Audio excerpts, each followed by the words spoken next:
I hope that Jesse just put that live. We're gonna make our dreams come true. Doing it our way. Oh, great. Hey, thanks for letting us know we were going live.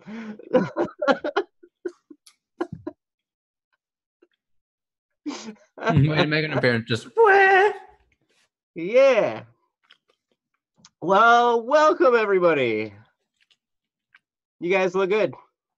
Thanks. Yeah. You're welcome, Ryan. On their behalf, not on me. Yeah, Ryan's busy eating his ice cream sundae. See, today. It's not an ice cream sundae, guys. Oh, sorry. Does that look like an ice cream sundae? It does. It looks like pudding and ice cream. Yeah, it looks like the kind of ice cream that you put like red peppers and rice into. With chocolate. Well, you can't. I mean, you can't go wrong with ice cream and chocolate. Just put it in anything, right? Ice cream chocolate pizza, ice cream chocolate on a celery stick. Yeah. Yeah. And peanut butter. Because it's good. Right? And you got to make sure you add your cumin. Because cumin's going to go really well with the rest of those flavors in that ice cream dish. Yes. You might be tempted to add pepper and salt, but that will ruin it. Nice. Hey, Zion, you're going out on a limb to kickstart your music career finally. Yes. That's awesome. Good luck, man. Good luck, my man. You can do it. Hopefully, my singing at the beginning inspired you. Oh, yeah. Yes. Yeah. Well, we knew we did. What? If you sing like the Bee Gees Boys. The Bee Gees Boys? Mm-hmm. Is that like a combination of the Bee Gees and the Beach Boys? Yeah, it's the Bee Gees and the Beach Boys. You put them together and you got the Bee Gees Boys. You got the Bee Gees Boys. Yeah, that's pretty amazing. Sorry, I just meant the Bee Gees. I forget that Boys isn't part of their name. Yeah. Yeah. That's awesome. Well, anyway, welcome to Don't Worry Wednesday. This was quite an entrance. We knew that Jesse was going to turn it on one time when we were doing something silly and not tell us. We kind of knew that was going to happen at some point. We just didn't know for sure when. Mm-hmm. Apparently, I predicted it. I grabbed it. I was like, I hope you turned it on. Yeah. So anyway, well, those of you who have been here before, that this is the show where we take any issues or challenges you may be dealing with. You just go ahead and post them right in the chat, and we'll have a discussion about it. We're not professional counselors or therapists, and our content's not a substitute for professional counseling, but we just want to be your friend. We want to help you in any way we possibly can and offer you some perspective and encouragement along the way while you journey on through life and all of these things. Because, honestly, everybody has some kind of struggle they're dealing with at any given point in time. Mm-hmm. We all tend to look out at other people in the world and we think, man, they seem to have it all put together. I mean, I look at Static P and I'm like, that guy has it all put together. Mm-mm. And it's true. He pretty much does, except for today he's sick and he went to McDonald's and got ice cream sundae. That's okay. Yeah, one of those things is true. I'm a little bit sick. I didn't get an ice cream sundae. If you guys want to get me one, I would be fine with that. I mean, I would love to get you one. I'll mail it to you. Oh, yeah. Make sure it's the dry ice cream. When you get in those little pouches that say like we're astronauts and stuff on it, you know what I'm talking about? The space ice cream. Oh yeah, the stuff that's like dried. Mm-hmm. Just add your own saliva to it, and it'll turn into ice cream or something. Ooh. It's weird. It doesn't taste anything like ice cream, though. I'll tell you. So, anyways. Wow. So we already have some questions coming through. We already have stuff coming through. Thank you guys for posting. Haley, I imagine you're asking if it's okay to put it, on the website. Yeah, Mhm. please do. I mean, Is Amira here as by long any as chance as as well? long as it's not like with a bunch of as long as you don't have a bunch of swear words or something, Yeah, which I'm I sure it think doesn't. you generally keep it safe. I've never really heard you swear, so Yeah. um, so yeah, if Amira is here, I know that was one that we had said we'd put off until this time. Yes, we Um, did promise Amira. So we should ask, is Amira here?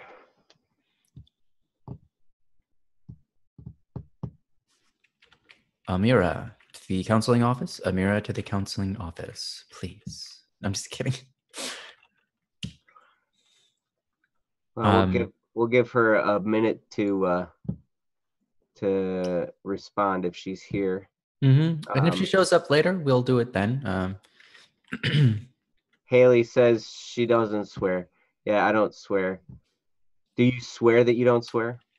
I swear, I don't swear. Wait, what? Yeah, that was really, really kind of dumb. But hey, that's the kind of stuff that happens around here sometimes. So let's see. So we've got, it looks like Princess Yellow has already posted something before the stream even started. Yeah, Is it? Wait, no. Which one is it? The Anonymous. Oh, that was 43 minutes ago. Yeah. Or maybe it was posted by Princess Yellow, but it is from Anonymous. Yeah, I think that's probably the case. So we have that one we can. And what about? I could be wrong about this one. This one says it's done 7 hours ago. Wow, there's a lot just recently. 7 hours, 5 hours, 5 hours. The three ones the three of them that were posted by me, those are ones from our very first episode, and that's only because I was producing the individual segments from that episode today, and those were questions that were not in the on the website, so I put them on there. Gotcha. And what about well, we've got slightly above average Joes. This is going to sound pretty dark, but we can do this in any order we want. But well, let's we should probably handle issues from the people that are here right now. Yep. So I have not seen Amira yet. So right. And Joe doesn't seem. I haven't heard from Joe yet either. I haven't seen him. Right. Yeah. Well, he's usually busy on Wednesdays until yes, that's true. Later. So he may show up later. Okay. Anonymous is here. Okay. So Anonymous had their question prior to the stream, and then Kayla would be next in line after that. All right. Sounds good. So yeah, we'll start with Anonymous. Let's see. I need to change this. Hopefully this doesn't. So the topic is school here, apparently. Yes. Yeah. So Anonymous writes, "Hey, Joe and Ryan. Hope you guys are doing well. I come to you to ask for your encouragement and advice on the topic of school. Lately, school has been completely sapping away my time and energy. I can't help but to feel stressed and hopeless more and more as I get crushed by the amount of homework that's assigned daily. I know that my health and well-being should be first priority, but the high expectations set by my parents and teachers make me choose to complete assignments. Excuse me. To uphold my grade can take until sometimes 2 a.m., then wake up at 6 a.m. to face the day and more upcoming work.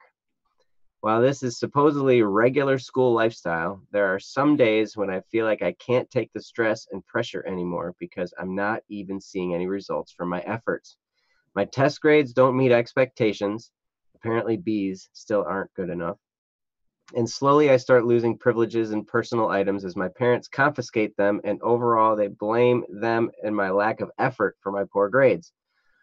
While I completely understand why I need to get good grades, I just feel helpless in terms of mental stability and social interactions as I can't even see anyone outside of school. In summary, I'm just so completely and utterly exhausted of being a scholar and failing in people's eyes. Do you guys have any advice on keeping a sane perspective and encouragement to continue this? What mindset and goals should I keep in mind to brave throughout the rest of the school year? I'm not really wanting to have this become a great short burst of encouragement from you guys to then sputter and fall further into the year. So maybe something like a long-term plan? Thank you, Anonymous. Nice. Jesse, yes, I did actually. Sorry, we had a quick comment from Jesse. Yeah, he did. Wow. Okay. First of all, I'll say that that's really impressive. First, like the way that you wrote this, yeah, that's very well written, and I think that it is really impressive that you put yourself through this. I know that when I was in school, I would not have. I am definitely not a good example when it comes to school. I mean, I could go into it, but mainly I just did not do my homework. I still passed all my classes, but with very minimum effort, and it wasn't very good on my grades, and it didn't help me get into a good college or anything like that. But I'll have to give it to you for doing as much as you've done so far and trying as hard as you've tried so far. I mean, that is not easy, especially when you are basically self-motivating yourself to do all of it. Or your motivation is out of fear of how other people will see you when you've got bad grades, like your parents and so on, or they punish you, etc. I mean, but like I said, I have to hand it to you because I totally was not in that boat, and I'm impressed by you. So that's one thing. As for keeping on doing it, I'll tell you something. I like what you said at the end, with not wanting to have some kind of encouragement that's like, yeah, now I can do it, and then it disappear on you, a few days later, and then you're stuck where you were before. That's a great point. A lot of times we go through life. Sorry, I'm kind of a little bit not completely all there right now because I'm sick. But anyways, a lot of times we go through life and we wait to be motivated to take action, or we feel like, oh, I don't want to do it anymore because I'm just strained out. And if we wait for motivation, it's kind of like putting the cart before the horse, if you know that phrase. It's like trying to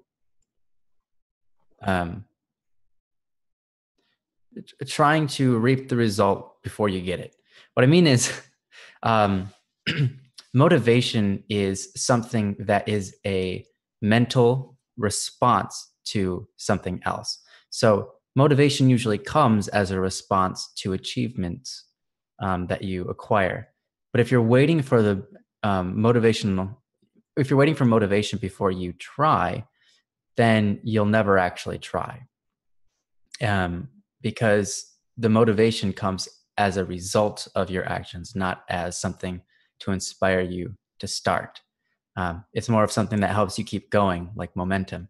But but motivation is an emotion. It doesn't stick around forever, just like any other emotion. So it's not something you can rely on. So again, I like what you said at the end there as well, because I think that's very well thought out. And it seems like a lot of what you've been doing is not really off of emotion or off of any emotion or off of motivation too much anyways. But ultimately, I'm trying to say it seems like you've got the right mindset already. I can understand feeling exhausted and wanting to take a break. And sometimes you need to. Sometimes that is a requirement in just the way that humans work. But it's hard when you've got so much on your plate and everyone's expecting you to do stuff. And it's not like you can just take a break, because you can't tell teachers like, hey, I'm going to take a week off and I'll be back next week. That doesn't work in school. Um, so what you can do is, I don't know what grade you're in, but going into school next year, you can consider different classes. I'll tell you that life is life is a beautiful thing, and there's a lot more to it than academics. Mm. um, like you said, being social is extremely important. And learning how to socialize, I'll tell you something. The main thing that gets you hired at a job is not what, like, generally is not what grades you got in school or, how smart you are. Some jobs, that's the case. Or if you're making your own job, sometimes that can be helpful. But a lot of times what gets you hired at a job is how well you do in your interview. And how well you do in your interview is entirely based on whether they liked you or not. If you go to an interviewee and you make them have a good time, they'll remember you, and they'll remember you with more pleasant emotions than everybody else who went into that interview. And they'll hire the person they felt most comfortable around. They'll hire the person they felt most confident in. They'll hire the person they felt emotionally attached to. That's the way that we humans tend to work. We tend to work on feelings a lot of times and not necessarily logic. So when it comes to interviewing and getting a job, a lot of it is highly based on the interviewing process and how good you made that other person feel, or how comfortable you made them feel, that sort of thing. So maybe next year, next semester, or whatever, maybe even next semester. I know the school year started not too long ago. I don't think you're on the next second semester yet. I don't know. I could be wrong, but you can opt for some classes that aren't as intense, that require so much homework. It might feel like a setback, like, oh, I was going to do all these AP classes so I could get into college and skip over, like 2.5 years or whatever of college. But if that's what you're trying right now, and you're seeing your result right now as getting B's and being really stressed out and being overwhelmed, your stress, to get rid of that is more important than shaving a year off of college. And the reason I say that, if you even want to go to college, like it just depends on what your job that you want is. But college isn't for everybody and isn't going to get you into every kind of job. So it's just something to pay attention to there, to really think about. But I know people who stressed out so much that they've caused themselves mental health issues as well as physical health issues. And that's really one of the big dangers of stress, is that if you've got too much stress, you can, really, really damage your body. End up with diseases that, like irritable bowel syndrome, which makes it really hard to control your bowels. And different things like that, which are really not something you want to live with for the rest of your life. So while this might not be encouraging to you to continue doing what you're doing, I'm telling you, I'm impressed at what you've done so far. I'm extremely impressed, because you're doing something that you're not even passionate about. Imagine the things that you are passionate about, and how hard you can work on those. If you're working on things that you like, you're not even like, you don't get that much of enjoyment out of working on homework, right? But maybe in the future, you can get a job where you're actually passionate about the subject. Imagine how hard you can work on that. I mean, what you're doing right now for yourself is you're setting yourself up for an extremely, extremely good work ethic. But and I think that's extremely important. And you're already showing that you're doing a great job in it. Every human in the world needs breaks, for sure. So don't feel like, you're the only one here. But yeah, I would, my main suggestion would be next semester. Now, I'm not necessarily an academic scholar or someone that maybe should be listened to in this category. But I will tell you that there's a lot more to life, a lot more to life than grades and school and even just work. Family is a giant part, and socializing is extremely important. And these are things that you need to be able to spend time at. Um, and then you've got things like keeping your body health up. Mental strain is not necessarily good for your body, but you also need exercise and that sort of thing. Mm-hmm. And if you can't get that, then you're also putting yourself at a health risk. Um, so there's a lot of stuff to remember. There's a lot more to life than just this. So I would recommend next year just make it a little bit easier on yourself. Take some of those classes are easy, like choir or something. And while you might see that as a waste of time, um, by the end of the year, you'll understand it wasn't a waste of time at all. Uh, there are classes that still require effort, like drama and choir and all of those kind of classes. They still require effort and possibly homework and stuff like that, but they're not as intense and they're easy A classes, if you will.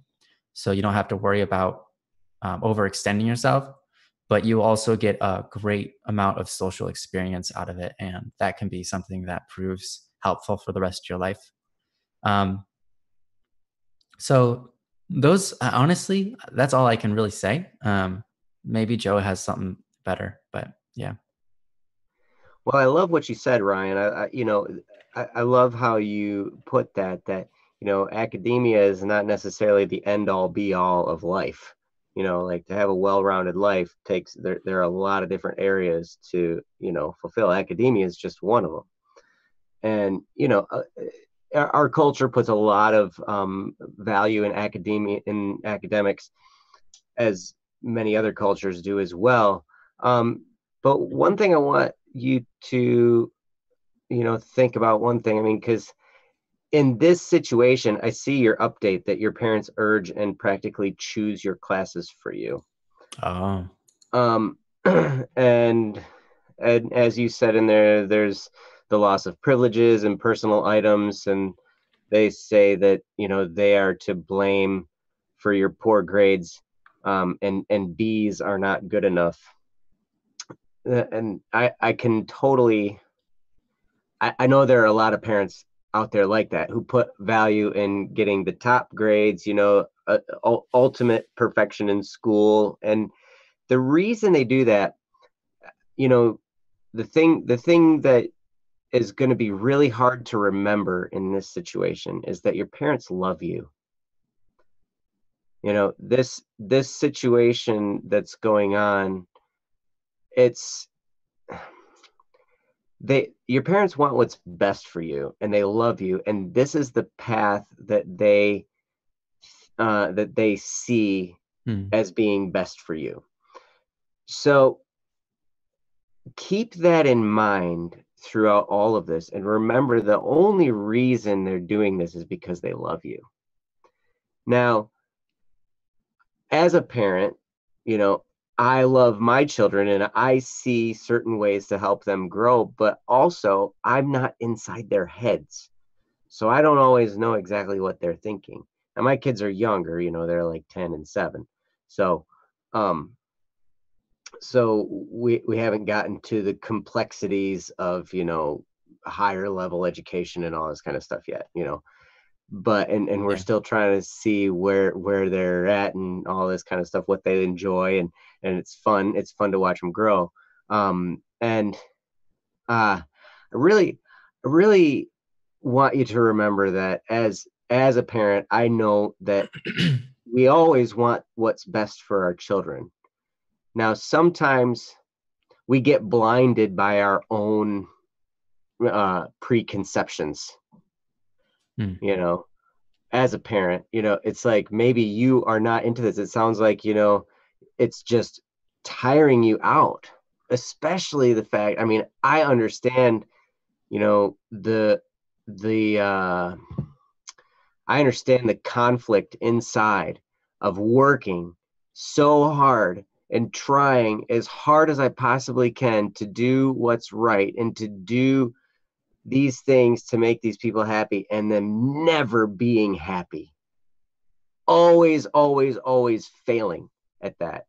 In fact, it was funny, I was talking to a person one time and I was, it was kind of a moment of real almost despair, in my heart, and this wasn't very long ago, and they're like, how you doing? I'm like, well, one thing I know for sure, I know I'm going to try as hard as I possibly can.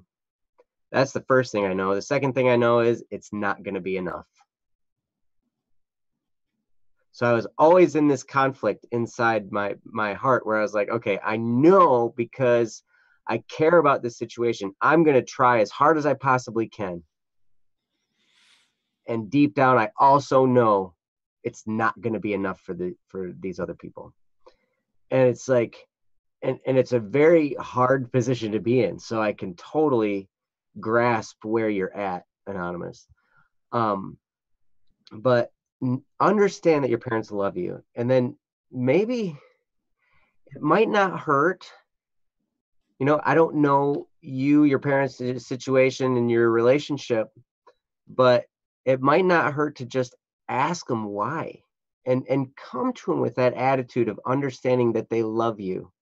Know that they love you. And then when you go to them and just ask, okay, so I'm getting B's and I'm doing this and I'm working really hard and I'm trying my hardest. Like, what, why are we going through all of this? Why, and probably I would imagine they're like, well, we just want you to be successful. Your parents might say to you something like that. We want you to be successful. We want you to be set up to go to the best colleges you possibly can and get the best, degrees you can, so you can get the best job you can, so you can succeed, and, all these kinds of different things. And, at that moment, it could be a doorway open to saying, well, did you ever think of what I want to do with my life? Because I don't know what you want to do with your life, Anonymous. It really, a lot of, like Ryan said, a lot of the determination of your grades is going to come from, what do you want to do with your life? How important your education is in school is going to depend on what you want to do in your career. I remember encouraging another person saying, sometimes you might need to take a step back. This person was just finishing their first year of university, and they didn't know what they wanted to do with their life. And I'm like, well, it might not hurt to take a step back and, maybe do something for a while to make some money while you figure out what you want to do before you go into all this student debt. Mm-hmm. Without a purpose. You're just racking up college debt, and you don't have a reason for it. Might help to at least if you're going to go into that amount of debt for school, have a reason for doing it rather than just, I'm trying to figure out as I go. Well, maybe it'd be really a sad thing if you go through all that college and get to all that debt and you end up in a career that you hate. And then you're miserable for your whole life. I mean, that to me would just be torture. But so those are some things, like, I just want to give you that perspective of understand your parents love you. And it might be a good time to just ask why all this pressure? Like, why do you want me to do so well in school? Why is the bar set so high? And have a heart to heart with them and just tell them how much it hurts. Here's another update. Anonymous says, my siblings got the same treatment, and so I think it's because they were able to do it. They expect me to do so as well. One of them goes to Harvard. Okay, so they place a very high importance on high level academics. I mean, we're talking Harvard, Ivy League. I think that was like the first college ever in the United States. And so it's like high level academics. And yeah, I mean, I totally understand that. But one thing to remember, I remember telling this story once before where there was a new college dean coming over. He was taking over the position of dean of students at a college. And he was asking the former dean, who he was replacing, he asked him, what piece of advice would you give me, as I come into your position? And he said, he thought for a minute, and the old dean said, well, treat your A students well, because they're going to come back and be professors. And he said, but really treat your C students well, because they're going to go out and become entrepreneurs and be rich and come back and build buildings on your campus. And that's literally true. Most of the highly successful people that you hear about, all these things, the people that actually create the jobs that the A students want to get, the job creators are the C students. They're the ones who go on and become entrepreneurs and build big, massive empires and are hugely successful in the world of business. You know, A students become professors, middle management, you know, stuff like that. They can be very successful in those fields. Absolutely. But just because your academic grades aren't that high, it has no bearing on the opportunity you have to succeed in whatever field you're going to be in. And Ryan hit the nail on the head when he said you're developing a work ethic through this, and that's valuable. So, you know, that work ethic part, you can take pride in that you have the ability to work really hard and to sacrifice and stuff like that. So absolutely, that's good. Now here's the next thing, and this is, I can just give you maybe a suggestion of what you can do in the midst of this while you're going through it. And I would ask you the question, are you exercising? Okay, I see an update. I wish they'd see I'm not them.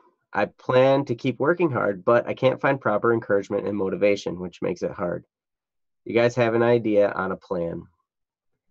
Well, I would tell you this. I know time is very limited for you, obviously, you know, from your post. But I would highly encourage you to pick up the book, The Miracle Morning by Hal Elrod. And it's basically a way to start your day that kind of gets all of the areas of your life kind of to make you a well-rounded person. It kind of starts your day with creating, like, taking care of all of that to help you feel stable, secure, and more willing to face the day. So it includes 6 practices in the morning, which is basically prayer and meditation, and then an affirmation. You read some kind of an affirmation to reaffirm yourself, visualization of a goal that you have, a dream, and then some exercise, some reading, and journaling. Those 6 practices. And he has a section in there describing how to do all of those in 6 minutes. So 1 minute on each of those tasks for people who are really busy, like you. And when you start your day, I mean, geez, if you can take that 6 minutes or even bump it up to 10, you know, or maybe you just, you know, you pray or meditate, just clear your mind for a minute, and then, you know, read a quick affirmation. He's got stuff printed out that you can print off and all this kind of stuff. You take PE in school, that's good.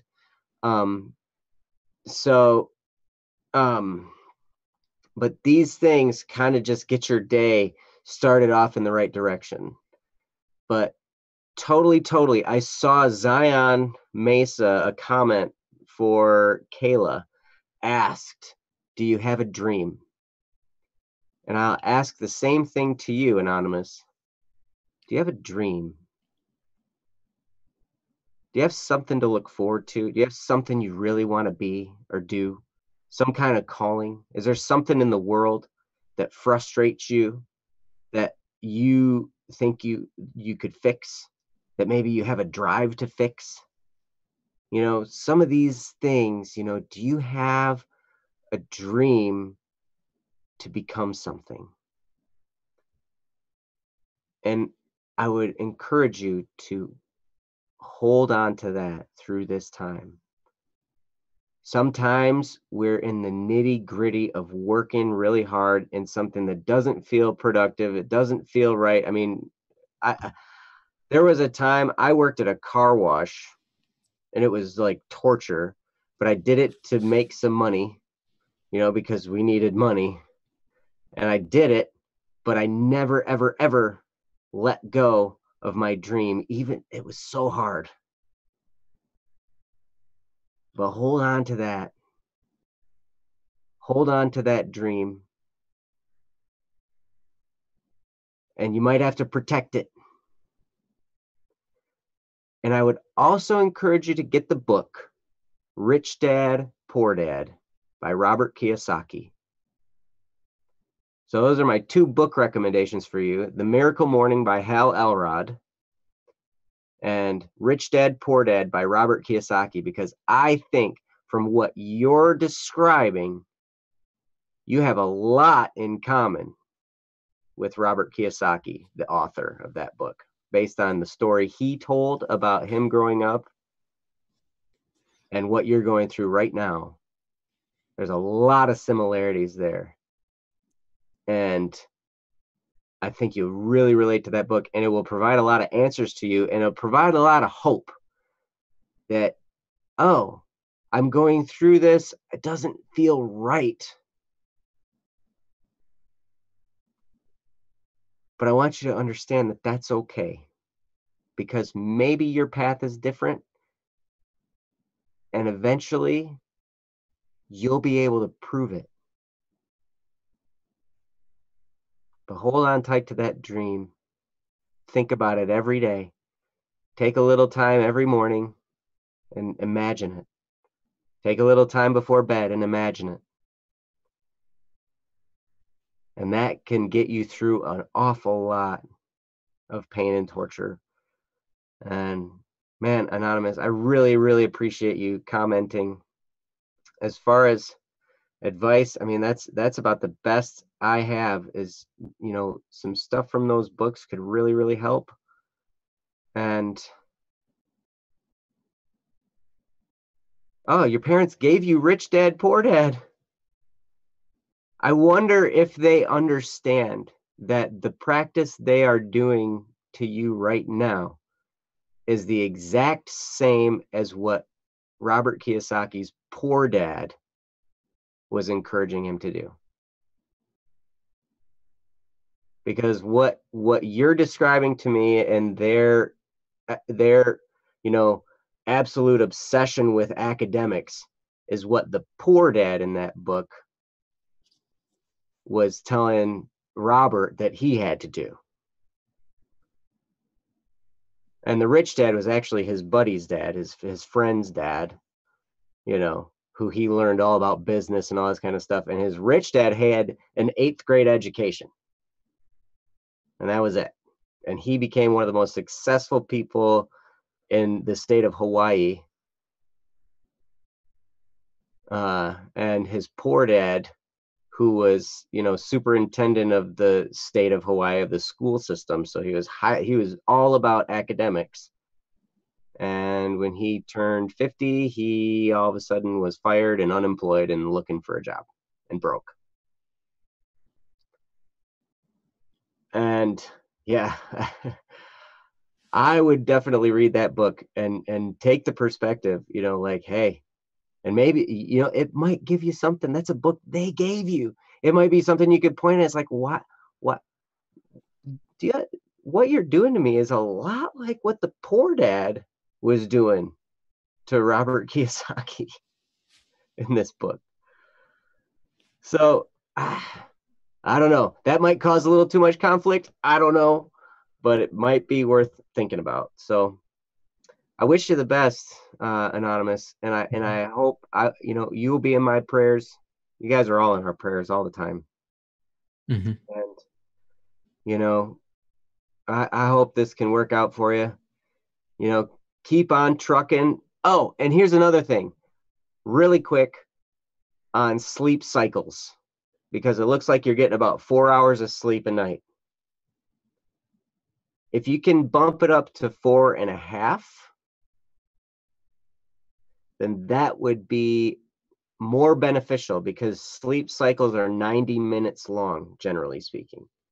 So if you can go 90-minute cycle, it's easier to wake up and you feel more rested and all that kind of stuff. So that's my ideal sleep time is 4.5 hours. That's how much sleep I get every night. If I get more than that, I feel tired and groggy. It was really depressing because I was like, I'm going to get 6 hours of sleep tonight. Yeah. And then the next day I'm all like,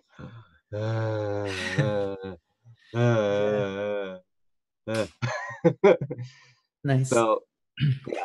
So anyway,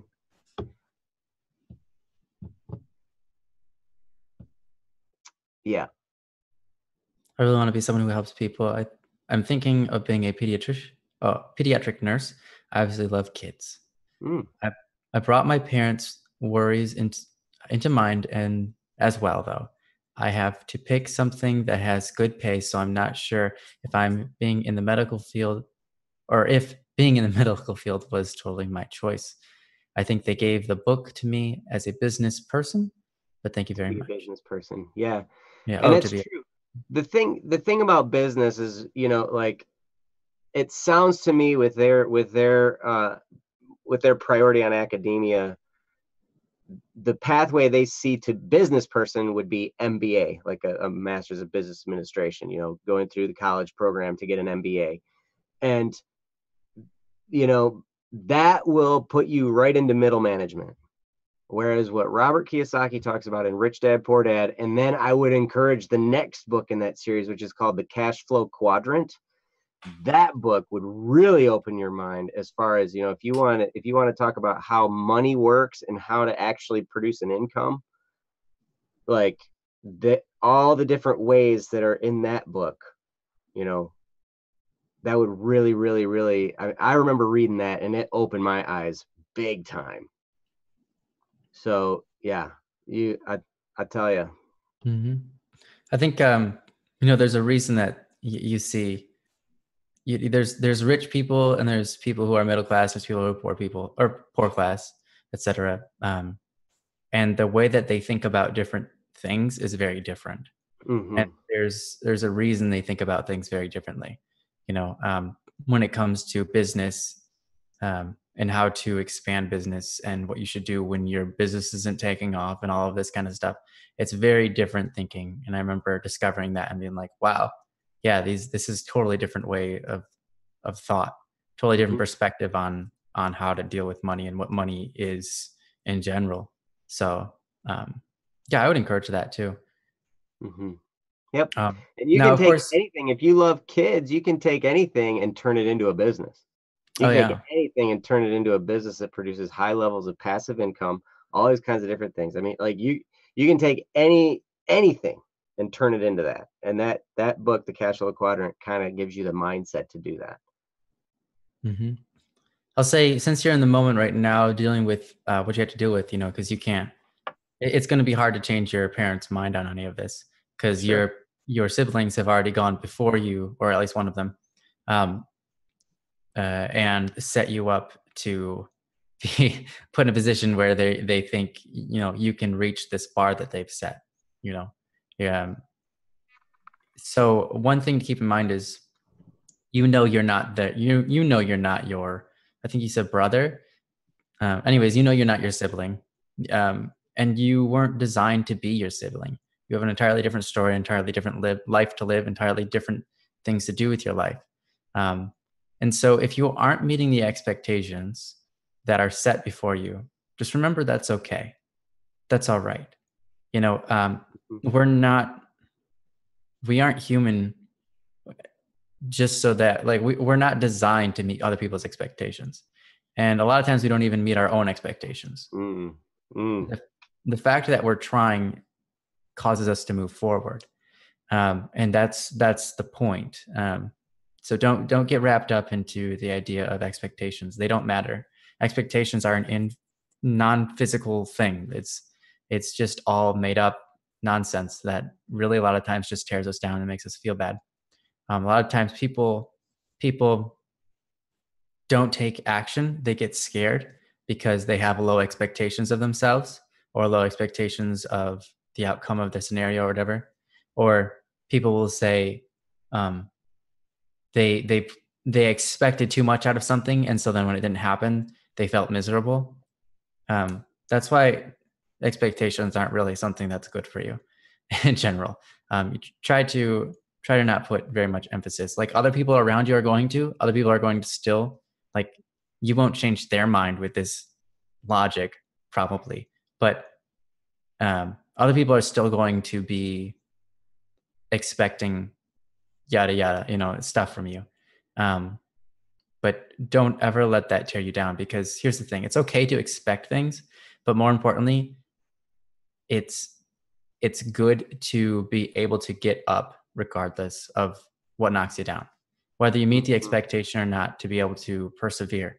One thing that they say about all the top business people in the world, every single one of them, they only have one thing in common, mainly one thing in common: they didn't give up. That's it. Yep. They know how not to quit. And because they know how not to quit, that's what makes them successful in anything. Absolutely. I mean, I've been doing music for like 9 years, right? I never wanted to give up. That's, but if I did, I would never be successful in music. And that's the main thing, find whatever it is that, does inspire you, your dreams, etc. I think those are extremely important.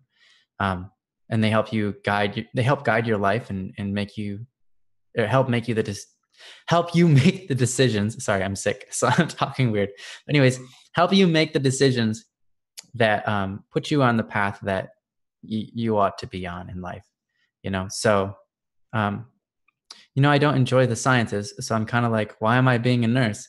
Yeah, a nurse, there's more to it than just the science side, and you do get to deal with kids, but there are other things that you can deal with kids a lot more with.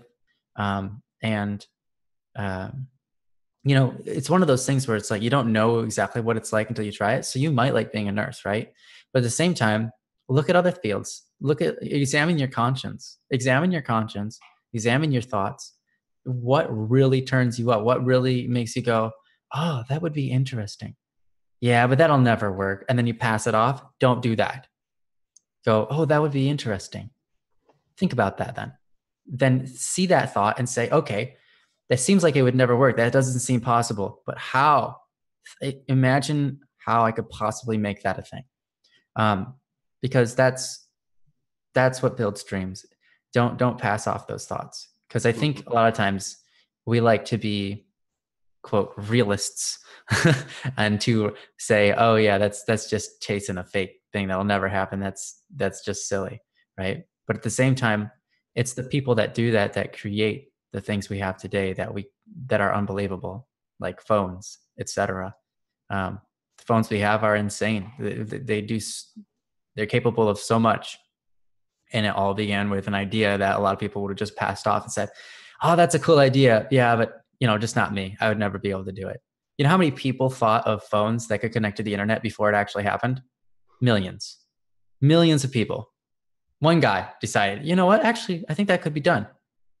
Yeah. That's all it took. One guy to say, you know what? Actually, I'm going to try to pursue that thought. So, I mean, don't pass something off as if, oh, that's not me. I don't have enough money. I don't think I could ever be able to do that. I'm not in the right position. I don't know enough stuff about it. You gotta humor yourself. You gotta put yourself in that position and really decide, like, okay, is this what I want to do? Because you can. A lot of times you just put yourself out before you even try. So don't do that. But yeah, as I was saying before, don't get bogged down by other people's expectations. Don't get bogged down by your own expectations. Your expectations they don't really change anything except for prevent you from doing something a lot of times, because you feel like, like, oh, I'm not good enough, etc. So, yeah. Yeah, It's absolutely. all right. It's all right to get B's. It's all right to not be your sibling, and it's all right. It's all right to fail your parents, even though it's not fun. Yes, I love what Ryan was just saying, because yes, it's okay to fail. Mm-hmm. It's That's okay to fail. one thing that the hardcore academics is going to train you two things that are totally wrong in the real world. And this, I know this is controversial. What? The conventional school system teaches us something that's wrong. Yes, there are two things mainly. And There's a lot, but yeah, too it's many. not taught it's not I, taught overtly. It's not taught like as a lesson, but over and over it's programmed into our heads that it's bad to fail. And that if you fail at stuff, you should just quit, or that you're somehow a bad person because you make mistakes, or somehow, like, oh, geez, you're just not going to succeed because you make mistakes. No, like what Ryan was saying, the only reason people are successful is because they didn't quit. They failed over and over and over and Mhm. over again, and they persevered and they didn't quit. They didn't get a bad grade and go, oh no, oh, my life's going to be over because I got this bad grade. No, fail. It's okay. In the real world, we fail. We try and we fail, and that's how we learn. And then the other thing they teach you over and over and over again in school is that if you work together with someone, it's called cheating. Yeah, in the real world, yeah, absolutely. That's totally In not the the case. in the real world, you want to have a team of people you work together with where you build on each other's strengths. At Black Static and Swerve, we have a staff of 6 people. It seems to be about to grow some. Like we've got staff that, includes people with different areas of expertise. Hmm. And we all have Oh, and it different helps so much. strengths. Absolutely. And man, every single person is valuable and every single person has something unique that they bring to the table. And if I was trying to do it all on my own, it would not happen.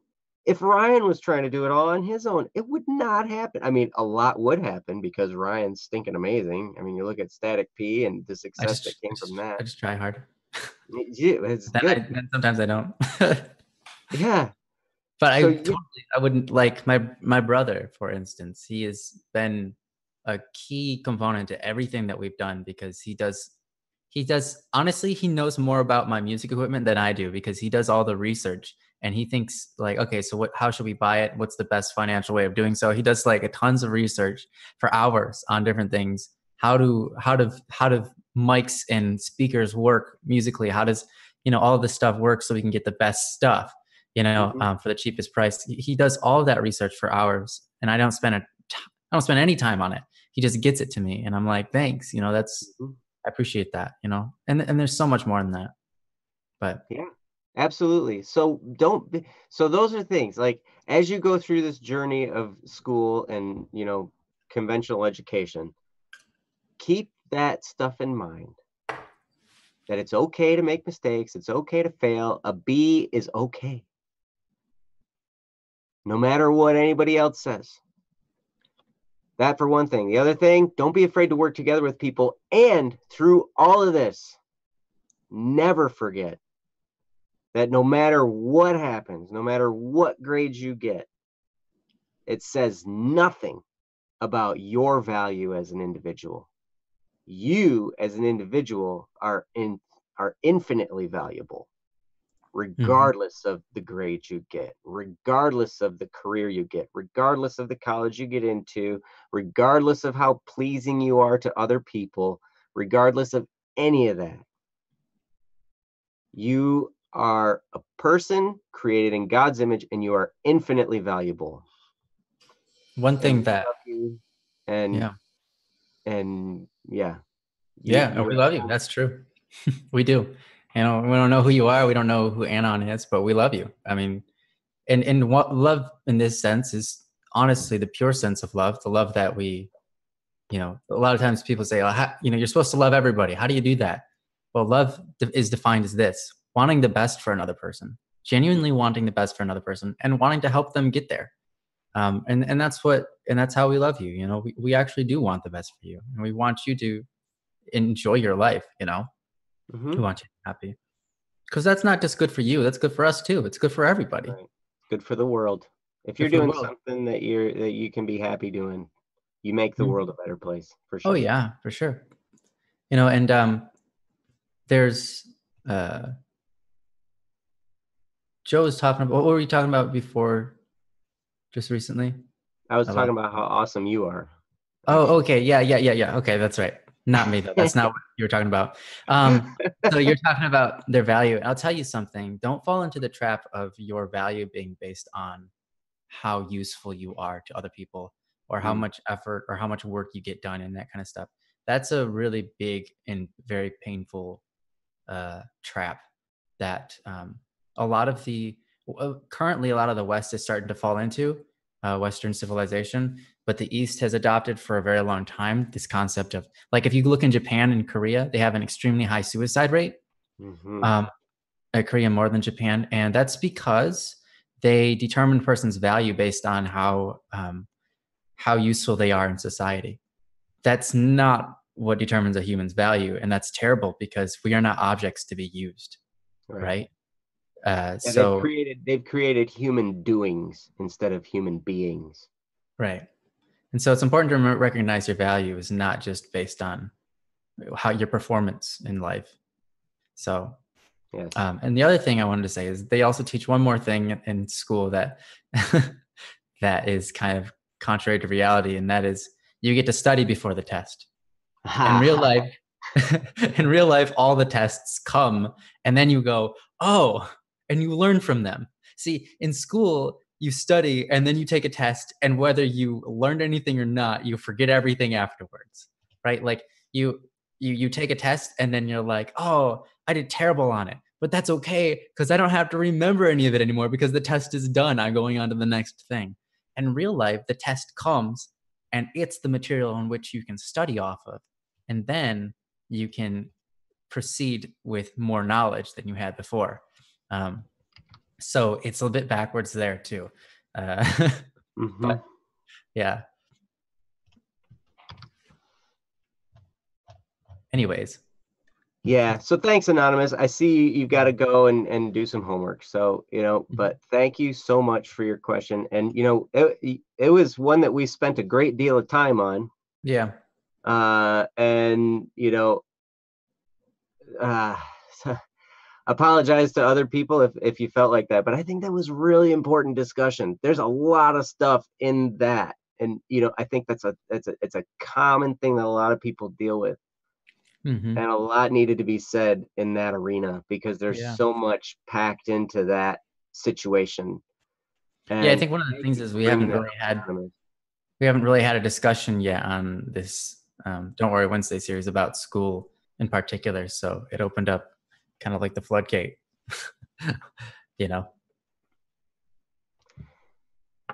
Yep. So thanks again, Anonymous. You're awesome and we love you. And come back and don't be a stranger. And we would love to get to know you for real at some point too. Even if we never know that this topic was yours. Right. Absolutely. So, yeah. So anyway, and Haley, I've noticed some of the things you're posting on here. It's not too complicated. I'm reading it. And if you find a way to delete it, it doesn't matter because I already copied and pasted it onto a notepad. Oh, snap. What now? I know. So, okay. So thanks again, Anonymous. Let's move to the next one. I saw Joe Bohan on here. Joe, okay. Here? And I haven't seen wait. I still have not seen Amira. No, Amira's not here. I saw an A and I was like, wait, that's her. No, it was Anna P. Yeah, so I guess we'll ask Amira, are you here? Amira, if you're here, we'd love to go through more of what we started on the last one. And yep, Joe is here. So his is the next in line.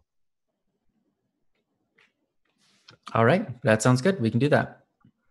Yeah. So do you want to read it? Which one is it? It's this is going to sound pretty dark, but okay. So question/comment thingy, yeah, right? Because it's hard to okay. So if you want to know what we were calling those recently, we just call those concerns. So concern, if you will. Okay. The world is pretty dark. And in talking to many people, including myself, I find that there isn't a lot of good going on, or well, it often seems that way. However, I know the opposite to be true. I've seen the love that people have for one another. I've seen families shredded. I've seen family shredded to pieces, and people developed amazing bonds with their friends out of that. I've seen orphans go from having nothing to running billion-dollar companies. So my question is, how do you focus on the hope, the good things, when the difficult seems to be mounting? Wow, that's a great question. Wow. Great question, Joe. Thank you. Yeah. You have great questions. And for those of you who aren't regulars at BSS.studio, when you become a regular at BSS.studio, you will notice that the slightly above average Joe, Or Joseph Bohan. aka Joseph Bohan, has That's right. Not Bohan. tremendous insight. And so for him to ask this question, I feel like he probably already knows the answer, but he just wanted to see a discussion about this. That could be the case, yeah. Very well. Because he's a very wise man for, I mean, and I don't know. We had a recent discussion about the difference in our age, and I feel like really old. And hopefully he feels really young. He's a But young guy. he is wise beyond his years, and you can see that in his posts. But anyway, so how do we focus on hope, the good things, when the difficulties seem to be mounting? And I love what you've put in your post, that families get shredded to pieces, and then people develop amazing bonds out of that bad thing that happened. And orphans that had a really hard time go on to build billion-dollar companies. There's a really, really short, tiny little book, and I don't know if you can even find it anymore. I haven't looked for it. There was a time when I had it and I gave it to somebody and I never got it back. Oof. But that's okay. Yeah, that happens. It's okay. But the book was called The Advantages of Poverty. And it was written by Andrew Carnegie. Andrew Carnegie was one of the wealthiest people in the world in, I believe, the early 1900s. He was a big, huge steel guy and everything. And he started absolutely dirt poor, didn't have, basically dropped out of school. He might have only had about a first grade education. I don't know. Something really, really ridiculously low, Wow. And goes on to become this huge steel magnet guy. I say magnet like a magnet, like attracting metal, but I mean magnet as big, huge businessman guy, right? And he wrote this book called The Advantages of Poverty, and he attributes his success to the fact that he was so unsuccessful early in his life. There are a few reasons for that. One is that when you go without something, it develops a hunger for that thing. So like when you have relationship challenges that are so deep and hard and strenuous and stressful, it creates a hunger for good relationship. And you live in that situation where you see a bad relationships happening.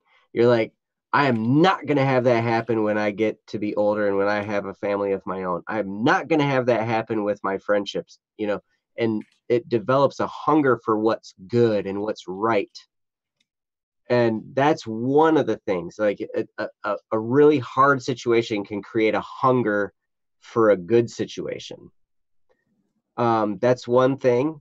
Also, from dirt poor to billionaire, obviously, creating a hunger. I am sick and tired of being broke. I'm sick and tired of being poor. I'm going to do something. I'm going to figure something out, and I'm going to succeed at it, and I'm never going to have to deal with this again. And, it can create some convictions in you. one of the things to understand, and I was just recently talking to my mom, actually today. We were having a discussion. I was going through, the fact that we do these streams, and how awesome you guys are, and some of the stuff. I mean, she's gotten to see some of the stuff we've fielded, and she's just like, oh my gosh, where were you back when you were a teenager and you were going through all these struggles? All right. Right. You needed yourself, right? I think so. Exactly. Yeah, exactly. And I said, having gone through that created my ability to do this now. I would not be very good at this if, I hadn't gone through massive challenges. I would not be able to empathize with people going through challenges if I hadn't gone through challenges of my own. The best marriage counselors, the best people who can counsel somebody through a marriage difficulty, is a couple that was on the brink of divorce and fought through it and figured it out. Someone who's had a perfect marriage their whole time is not going to be a very good marriage counselor. Somebody who always had money isn't going to be able to help somebody, when they're broke and to come on out of that. So it's very great insight you have, Joe, that, there are these roller coasters. And another great book, I forget the name of the author. It might be Spencer Johnson, something. I don't know. There's a book called Peaks and Valleys. If you Google Peaks and Valleys book, it talks about this roller coaster of life that we go through. We go through ups and downs and all these kinds of different things. And one of the premises there is that if you're on a peak, you're on an up time, you got to understand it's not going to last forever. So prepare yourself for a downswing, because that downswing is going to happen. And then when you're down in the dumps, in the valleys, and it's hard, remember, it's not going to last forever. But in the valley, your time is to learn some stuff. That's our time of learning. When you're going through the challenges and the struggles and the hardships and all that kind of stuff, there's something you need to learn. So get about figuring that out. Figure out what it is you got to learn and learn it. And then you can get back up on the upswing. And that's why I applaud all of you for coming here to Don't Worry Wednesday. We're a couple of rank amateurs, really. But maybe something we say can just click something in your brain, to help you move in that, to learn the thing you need to learn. We're probably not the person to teach you the thing you need to learn, but we might be able to wake you up to the fact that there's something for you to learn, and you can find it, learn it, and then you end up going back up onto the peak again. And then as you go through these peaks and valleys, the peaks will get bigger and brighter. The valleys might get deeper and darker and harder. But that's how life is.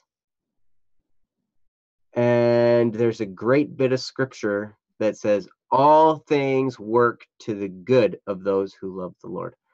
And, whether you're religious or not, that can really be a great encouragement to know that no matter how bad something gets, that bad situation can be turned to something good. And just the knowledge of what Joe Bohan has just pointed out here, that he's seen families shredded to pieces develop amazing bonds between friends, and that orphans from having nothing go to running billion-dollar companies. Just to be reminded of that fact alone can give you enough hope to jam through whatever you're trying to struggle through right now. And yeah, so just remember, anything that you might think is bad can come out to be equally or even more good. So always try and keep that in mind. And I'm going to turn it over to Ryan. Ryan? All right. um, honestly, um, I've gone through life and I haven't really had too much of a problem ever being bogged down by all the bad that was going on. And I think that's entirely dependent upon perspective. If you are focusing a lot on the bad stuff, you're going to start noticing the bad stuff even more. And the more you notice the bad stuff, the more that has an impact on how you feel. And the more, it just gets that cycle, that loop of kind of like a cycle of self-destruction almost. But if you have a perspective of looking at the good things in life, noticing them, taking notice of them, and pointing them out to yourself or to others and that sort of thing, then you get in this cycle of, oh wow, life actually is pretty good. And you start to, as you notice some good things, you start to feel good, and that causes you to notice more good things. Now, of course, we all go on that roller coaster, as Joe was talking about earlier, of focusing on the good and then focusing on the bad, then focusing on the good and then the bad, etc. We all have that. Who you hang out around really, really helps shape your personality in that way.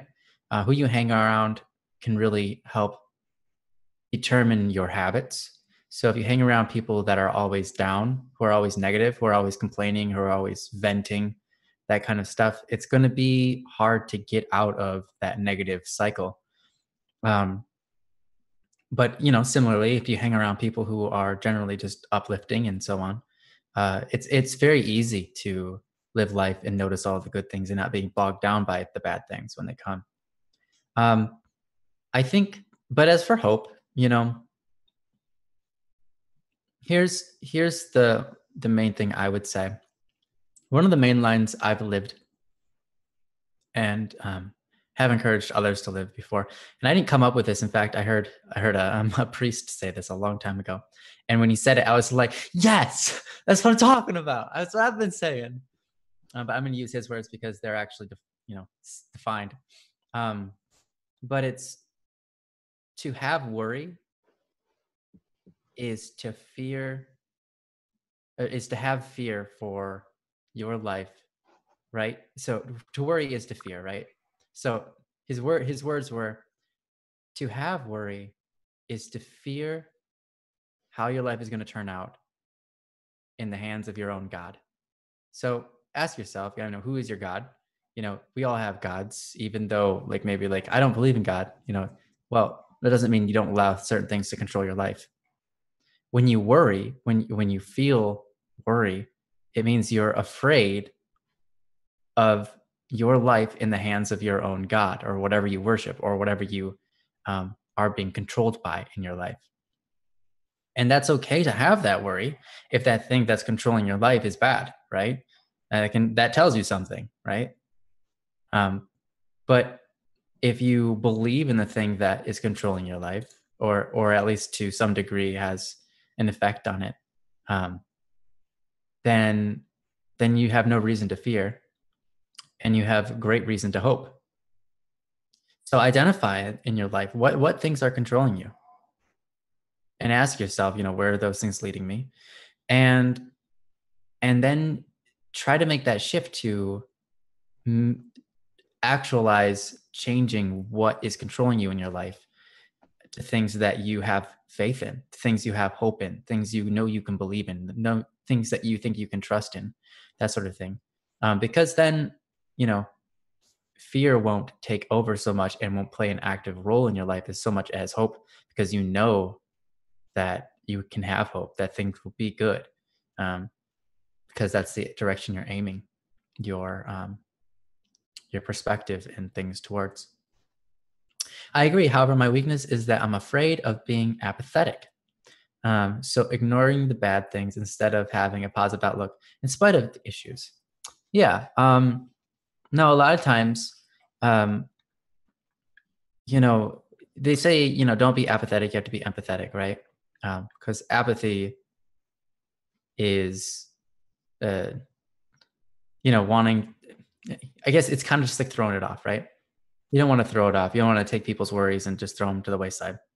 I Mm-hmm. think a lot of that has to do with understanding people's value and that you really want to love on them and help them.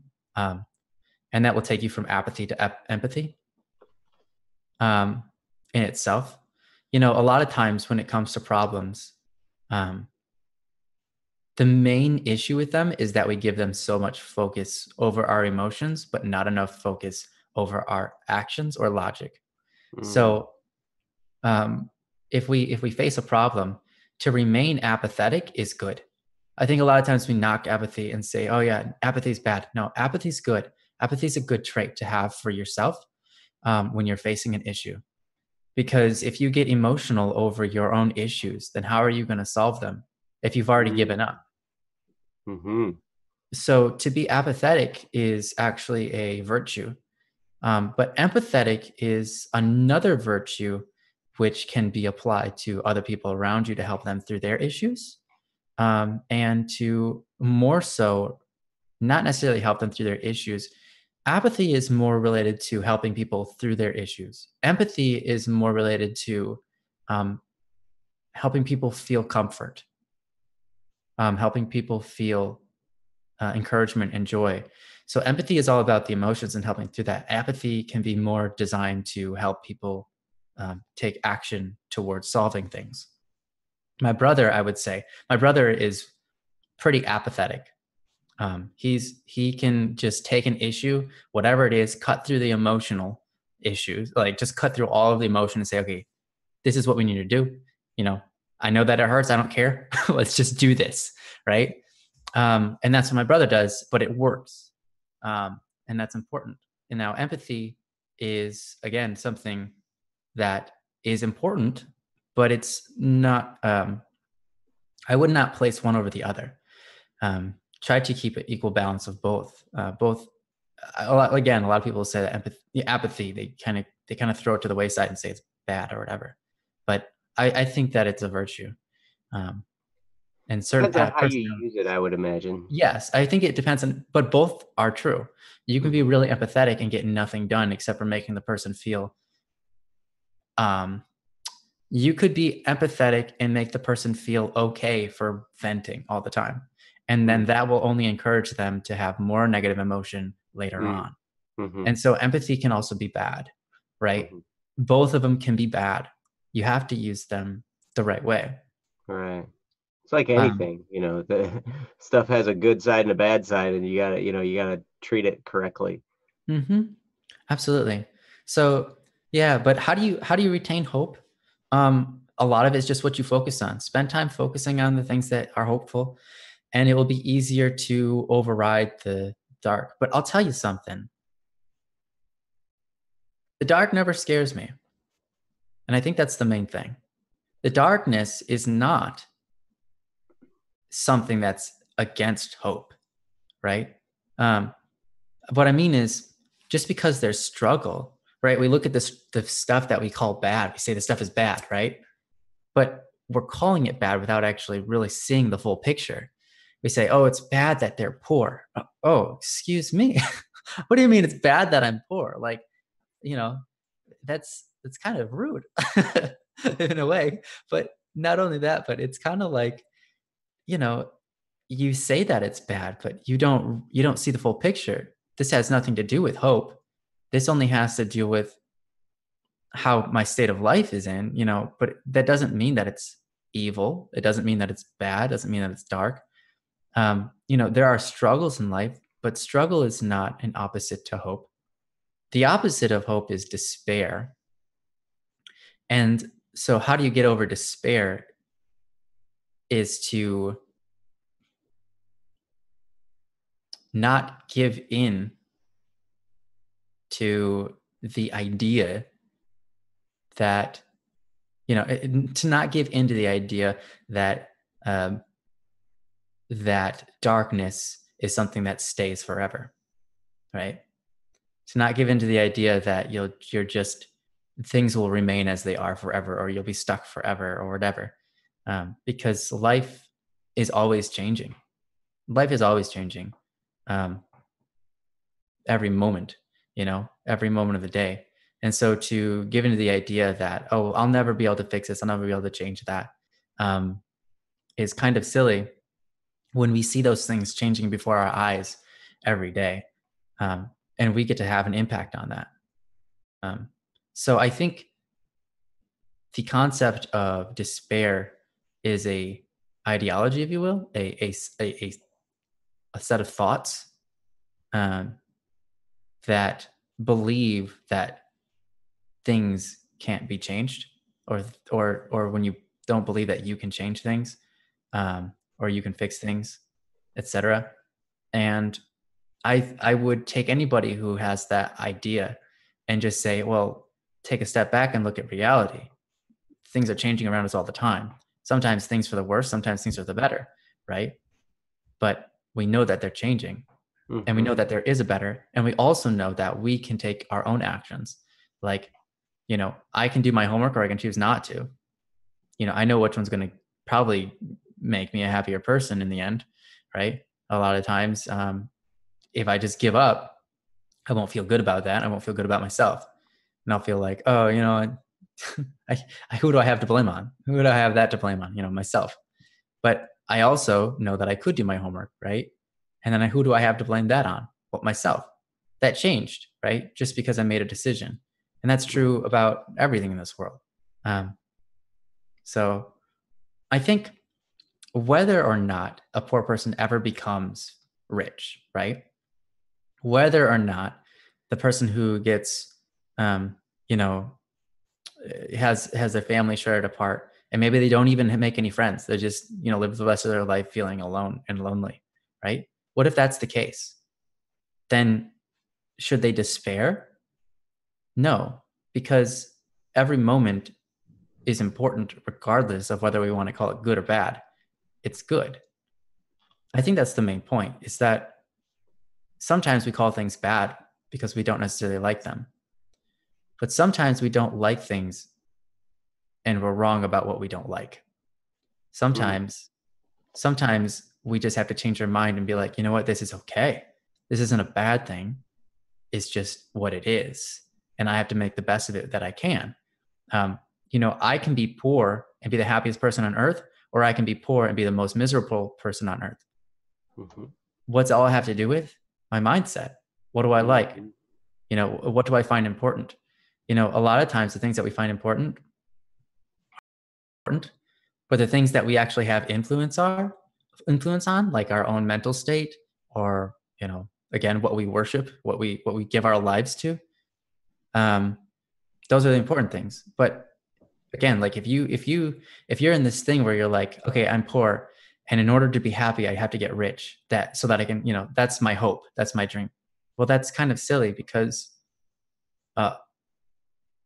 money won't make you happy. Well, I mean, you've heard that millions of times, but it really doesn't.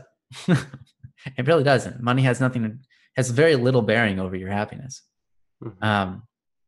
And so really you just have to take what you have and get in the right mental state to realize that I still have my life, and my poorness or my wealth is not what I worship anyways, right? If I worship money, if I say money is the most important thing in the world, and then I make that my drive, maybe I'll make a bunch of money, maybe I won't. Maybe I'll never develop what it takes, or maybe I will, right? It doesn't matter. If I make that the pinnacle of my existence, the problem there is you can always have more. The people who are rich, they can always have more money. People who are poor, obviously, can always have more. And so the trap there is, if you can always have more of it, then you can also always never have enough. It's like, oh, I just need more money, then I'll be more happy. Then I need more money because then I'll be more happy, And then you end up this cycle, this chase, where you just never have enough, because you can never be eternally happy, because money is an object which you aren't made to serve. Money is an object which is made to serve you. And so it's important to get that straight, and to understand that whether or not you have it has no bearing over your own personal value and that sort of thing. Um, and that goes for everything, I think. So if you get, a lot of it is just perspective again, just how you view life, what's important to you, and can you manipulate your mind so that the important things line up with the things that are real and can actually make you happy, and aren't just objects to be used, and so on. It's not easy, but again, I think I would point to a lot of times our minds can like something that's not good for us, and we can also hate something that's not even bad for us. But we get to take a step back and choose, when we consciously think about it. Some opinions, a lot of people say, oh, that's just an opinion, whatever. Some opinions are just flat wrong. And what I mean by that is, yes, it's an opinion, but that opinion is destroying you from the inside, right? That opinion is making your life miserable. And so in that perspective, I would say your opinion is wrong, right? And so a lot of it's just a mental battle. Yes. So my difficulty is coming from having a bit of confusion. What is good? Yeah, I think possibly. Again, just because someone's poor, does that mean they're a bad person? Does that mean they're evil? No. In the grand scheme of things, they could be more holy person than any. Like if you look at a lot of lives that you go, wow, that person is incredible. For example, I think there are a number of people who have given up all of their wealth. They're middle class or maybe even rich, and they give up everything they have, and they purposefully do it, and they give it all to the poor, and then they go live with the poor. They won't take any money from any strangers, and they figure out how to make it while living with the poor, and they do that so that they can actually take an active role in helping out the people who are poor, on a real human interaction basis, rather than just walking up to them and be like, hey, here's $20 and then leaving. They actually take the time to sit down and talk with these people and live with these people, a lot of times who are like really who are really mean. Sometimes, not all poor people are mean, but sometimes, someone who does this, the poor people around them go, wow, that's like they feel like the person did it out of pity. It's like, I can't believe you do this. Like the problem is a lot of times these people, like they love the poor and they're coming to serve the poor, and the way they get treated back is like, no, I don't want your help, that sort of thing. And then or they get picked on or whatever, and that's miserable. It's like, I came here to help you. I sold everything I have to help you. How can you treat me this way? It's terrible, right?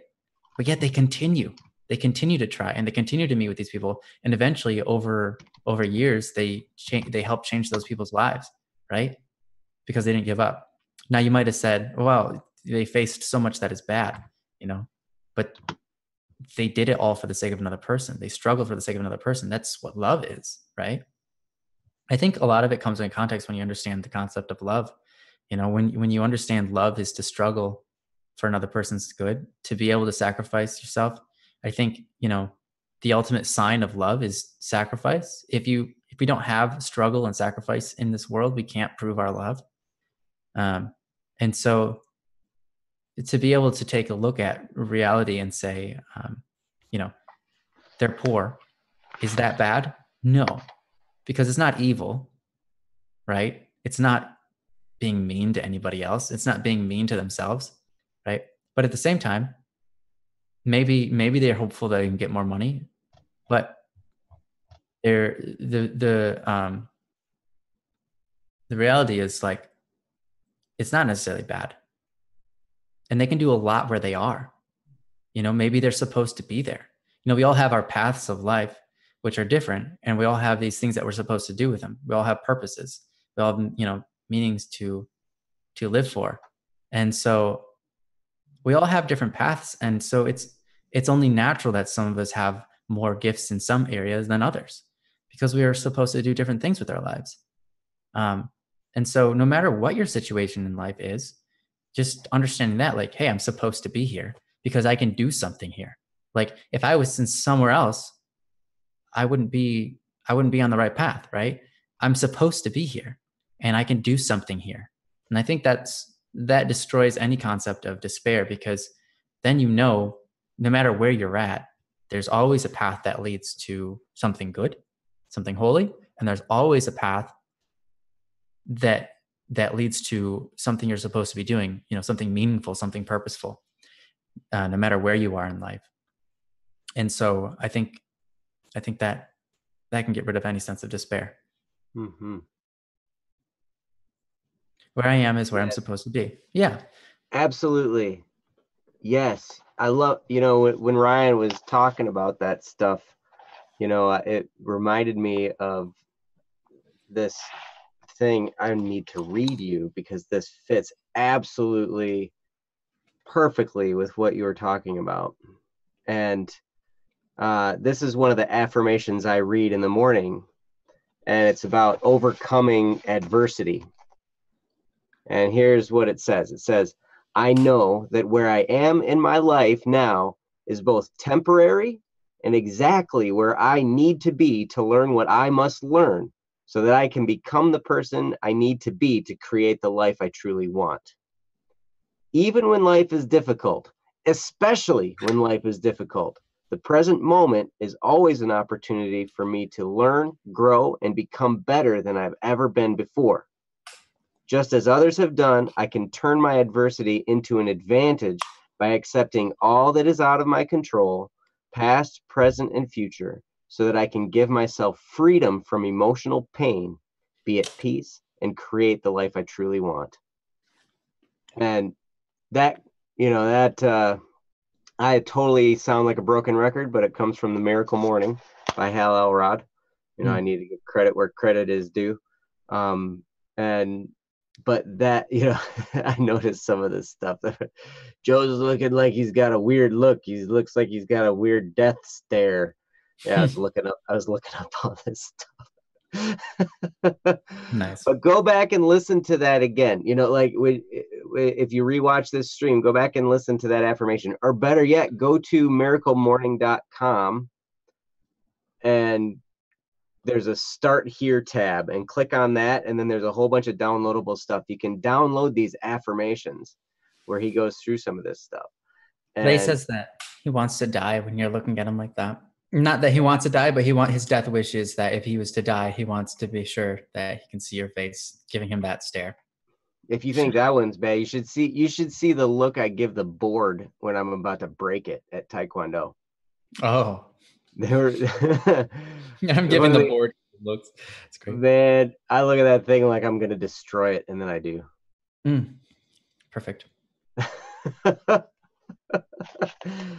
But adversity is something that is beneficial to us. And Joe, I'm really glad that you posted that in the website, because that's definitely something.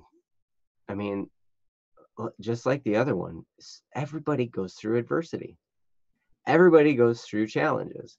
Everybody has those dark times, and we all need to be reminded that, it's temporary and it's a chance to learn, and it's not going to last. And like Ryan was talking about, I love, it's so great. Like, I got such a new perspective about apathy, just from what Ryan was talking about. Because we always think, oh, apathy is just you don't care about anything. Well, yeah, that's apathy taken to an extreme in the wrong direction, for sure. But to be mildly apathetic about, your emotional response, that's very beneficial. They even talk about that in meditation. Like, if you're meditating, the whole point is to kind of clear your mind, and kind of get back to square one. So you're starting off at zero, basically getting back to start, basically. And they say, when you're clearing your mind, when you're getting to that, when you're doing all that kind of stuff, thoughts are going to come in your head, And just like that, mild apathy is like you just say thank you and dismiss the thought. You just let it go. It's like your emotional response. You just let it go. You just say, thank you. Okay, I've got this emotion. Why do I have this emotion? Well, it's generally fight or flight. It's generally there for self-preservation. But right now, it's not serving me. So I'll just dismiss it. And Stephen Covey, in the book 7 Habits of Highly Effective People, he talks about our circle of concern and our circle of influence. Our circle of concern is all the things we're concerned about, the things that we are, like the things that tax our brains. And then there's our circle of influence. And those are the things we actually can do something about. And then you look over what overlaps, right? Exactly. Now those should overlap perfectly. Yeah, but no one's perfect. Should. Right, exactly. But it doesn't usually do that. Okay. Like, I'm super concerned about the amount of deaths that happen from birds flying into airplanes, bird deaths. But you know what? I'm not a pilot and I'm not a bird person, so I can't do anything about it. I thought you were a bird person. I thought you were at least part bird, like 20%. No. No, that's Waddles. I don't know what Waddles is. Everybody in the stream knows who Waddles is. I don't know who you. I don't know who they're talking about. I don't know, some owl or something. I don't know. I'm more than a bird. I'm more than a plane. I'm a bird plane. I love that. Oh, yes. That, but I like that part. Yep. You guys are awesome. And Joe, thank you again for the question or for the concern. That was great. And man, we have got some long discussions on this episode. And sorry, all my thoughts were like super jumbled. Like I was trying very hard to get my thoughts out, but I was having a very difficult time. Yeah, it's a weird day because you're sick and I've had a long day and I was pretty tired after martial arts, and then I had a bunch of caffeine, and so I'm like in that mode of tired but wired at the same time. You ever get that? Yeah. Like I've had enough caffeine where I'm like, nah, I'm giving the death stare, but I'm tired too. Yep, been there. So it's like, I never heard it called that, tired but wired, but I like that. What's that? Never heard it called that, tired but wired, but I like that. Tired but wired, twired. Did I? I'm a sponge, Senna. I did drink quite a bit of water and apple juice, made with real 100% apples. Real 100% apples.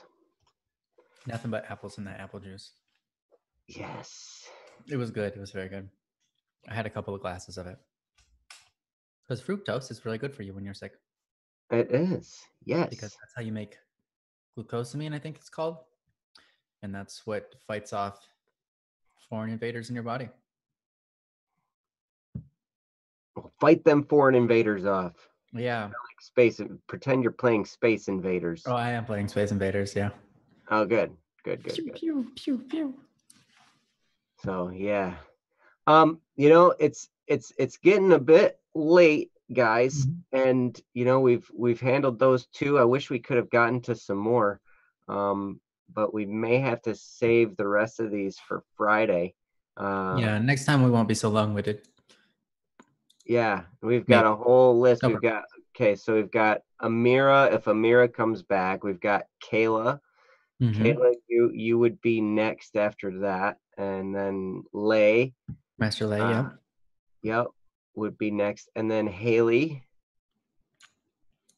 Yep. Haley, your one about family is on there, and I also I received another one from Anonymous myself. You did? Okay. Mhm. We also have one in here from Aunt Leah, Oh, posted August 3rd.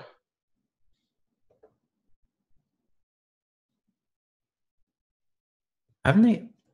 It was They've shown us. posted. See, it was posted in the main Don't Worry Wednesday section. So it wasn't posted in the questions from the live stream section. Mm. So we just didn't quite see it right away, but it's an old one and we should really handle it, I would Mm-hmm. imagine. So that's another one that's on the list. We'll see if we can get Jesse to move that over to the Yeah. question. Sorry about that, Anthea. Yeah, sorry, Aunt Leah. Saw that you were on here at least at one point tonight. So now Haley, we're not worried about it. We're not worried about your question. I did notice there's Question's fine. Your question's not going anywhere. right, your question's just fine. And I do have to say, I read through it and there is a lot of stuff that could be unpacked in that situation. Now, just let us know. I mean, some of that stuff is, if you want us to be discreet about any of that, we certainly can, but it's in there, now. So Thanks, Jesse. let us know if that's an issue. Mm-hmm. And we'll take care of it however we can. But yeah, I think your question really brings to light a lot of things that a lot of people deal with, and I think it'd be a very important discussion that we could have based on the content of that. So I really appreciate you posting that, and I'm sorry that you feel the way you do, that it Sponsor. doesn't seem. And I know you're fine, you're okay, don't worry, and I understand where you're at. It's there's an almost a numbness that can set in sometimes, and it'll be okay, Haley. None of it is your fault. So I'll leave it at that for now. But yeah, so thank you guys all for posting on this episode, and thank you, Princess, for putting all this stuff on the website. Thank you, everybody else, also for putting your own stuff on the website. Mm-hmm. Man, oh man, like it's getting to be a thing now. Like, it's where people are posting their stuff, and that's exactly what we were looking for. That's so cool. It makes it so much easier too, because then we know when when Don't Worry Wednesday starts, or Don't Freak Out Friday, we immediately have a queue that we can just go into as long as you're here for it. And I think that's really cool, and we appreciate it. So thanks, guys. Yes. And today's word from our sponsor. Word from our sponsor Goes to Jesse. Jesse is our sponsor today. He's going to type the word out in chat probably. He's our sponsor and our producer. Mm-hmm. Yep, he produced it and sponsored it at the same time. Wow.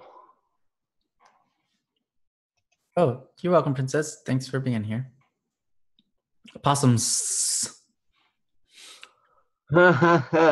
Possums, because if it's awesome, it must be possum. That's right. Does that make sense? No, what is it? What is it? Awesome possum. Yeah, what is the thing? Oh, in the inspiration description. If it's awesome, it me an opossum. What? Go to VSS.studio. Go to the encouragement my friend section under the word inspiration. I feel like that's something I would have written. I think your brother wrote it. Oh yeah, we tend to have that weird sense of personality. I'm sure he did. If it's awesome, it me an opossum. That's so great. That's great. And everybody's like looking at me laughing, like, what a moron. Like, jeez. What the heck? Oh, Princess, everything is awesome. Everything is possums. Wait, something wrong with my eyesight. Everything looked like possums for a second. Hold on. Oh Take man, my glasses off. I just watched that movie like last weekend. Oh wow. Name that movie. With your kids, no doubt, right? Yeah, name that movie. Can you name it? Corn chips is no place for a mighty warrior. Somebody's got to name that movie. I know what it is. What movie is that song from?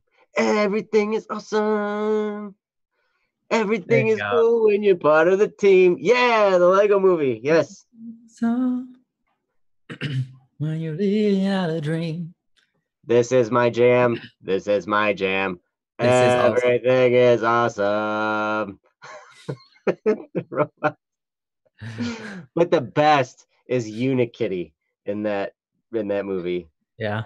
When Unikitty is in the board meeting, and she's like, business, business, business. Numbers. Is this working? Yes. Yay!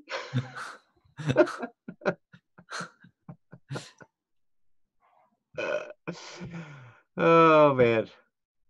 All right, so we have derailed. Haley. I often squawk when I sing too. I get it. Yes, we would love to hear your squawkage. I would love to hear your squawk. It's great. Anyways, thank you all for being here today. And we love you guys. And we'll see you next Friday or whenever you guys show up next. This Friday. For a don't. Because I don't know what else to call this series. For a don't. Don't freak out Friday or don't worry Wednesday. Friday, don't worry Wednesday. We're gonna start doing them some other day eventually, and then we'll have to come up with a name for that day. So here's impromptu contest. Put it in the I'll start a topic. What? I'm gonna do it in the Don't Worry Wednesday section. Mm-hmm. I'm gonna start a topic right now. Start a new topic. Yeah, don't called fret. Friday. Ideas for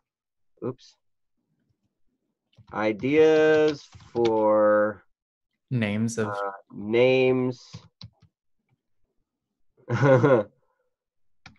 of the show for each. How do I put this in a concise form?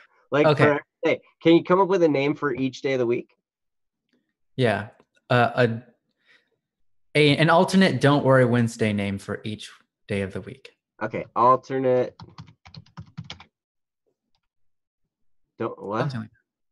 Alternate Don't Worry Wednesday name for each day of the week. Worry. I think that's maybe how you could phrase that. Alternate name. We'll just say alternate names because it's in the Don't Worry Wednesday section. Sure. Alternate names for each day of the week. And then, yeah. Post your thoughts here. Don't mumble Monday. But I mumble a lot. That's going to be really difficult for me. Okay, the topic is started. Go to right here. Boom, bah. Come on. Sure. There we go. Boom. There's the link. Are you?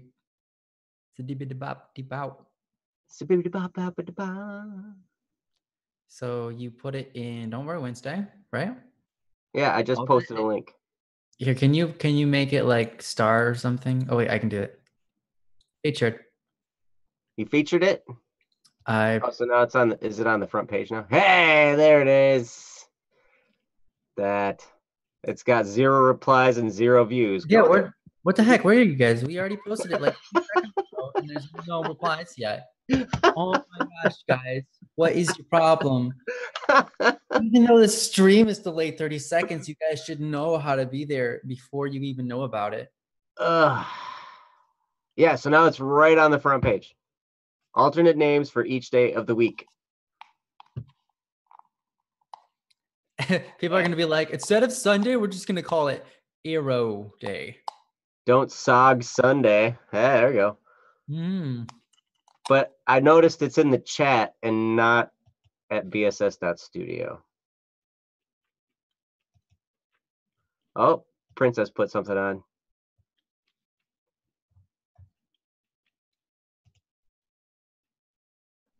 Oh no, Princess reacted to it. Princess just liked it. Hey, cool. Yay! Don't All right. sit down Spectacular Sensation Saturday. Because that's not one of them. Ah, the website is blocked. I'm sorry, Kayla. Oh, I'm sorry.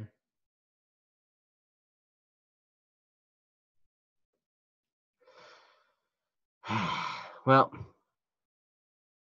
all right. Well, I'm sorry, guys, but we are going to have to get going. So, have a great couple days. We'll see you on Friday. Come back. We love you guys a ton. Mm-hmm. Love you guys, and we'll see you on Friday. Yes. Bye-bye. Bye.